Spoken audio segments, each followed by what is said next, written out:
All that lot was in it, wasn't it?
So it didn't look like much, but that was a lot of work.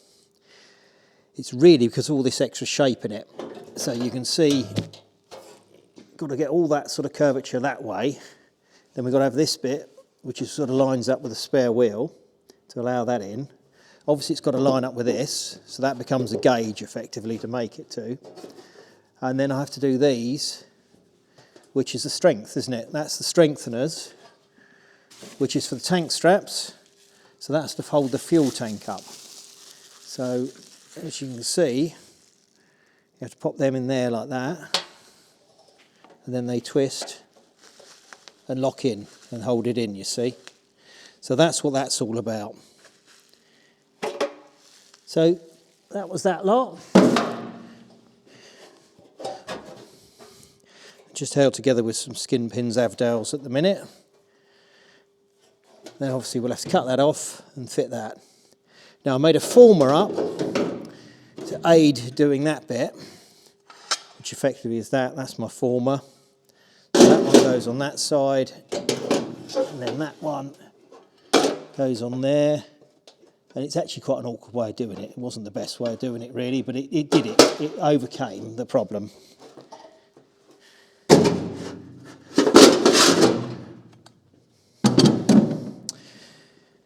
So there's a little bit more to do on this yet. We've got to have the exhaust cutouts, need to go in, but we've got very little reference for where they are. There's a bit there. And this has to sort of curl round here. So this extra material will curl round and follow the contour of the, effectively, the side inner panels here that go on the side. So this panel here, it follows that contour there. So it's sort of, this is that bit there, that's that, so it goes around there, and then it sort of has to curve round into here a bit.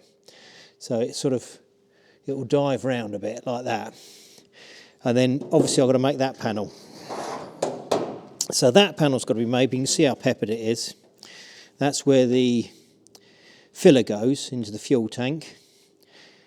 So that all goes through there, and there's a breather comes through here, which whilst we're about it, let's have a look at that, because you remember, and then here we are, it's something illuminating. So there you go. There's all that tar. Great big tide line of it. If I just grab something quickly to show you, I'll bring something more over to do with that. Remember that was all filled with tar, wasn't it, the back of this car, all this area? Well, that is it. I was looking for something else and I saw our bucket of tar, so I thought we'd have another look at it. So I thought this would be an interesting thing just to see what it was all about, to remember it.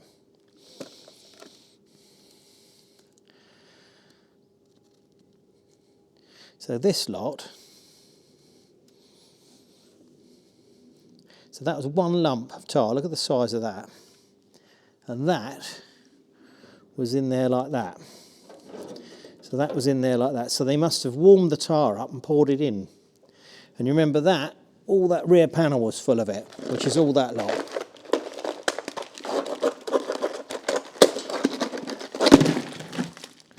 All that lot was in it, wasn't it? We had to break it up to get it all out. So that whole thing was full of that lot. Which was just, I still don't really understand what it was all in there for, but you can see how rusty it is. And you see it's all gone, so all this was all full of that tar. So that's why I've had to make that lot. And then I've got to make that, and I've got to do the same the other side, and I've got to do a battery box. So that'll keep me busy, won't it? So whilst you're eating your Easter eggs, I'll be bashing out bits of tin, won't I? So I better get back to it.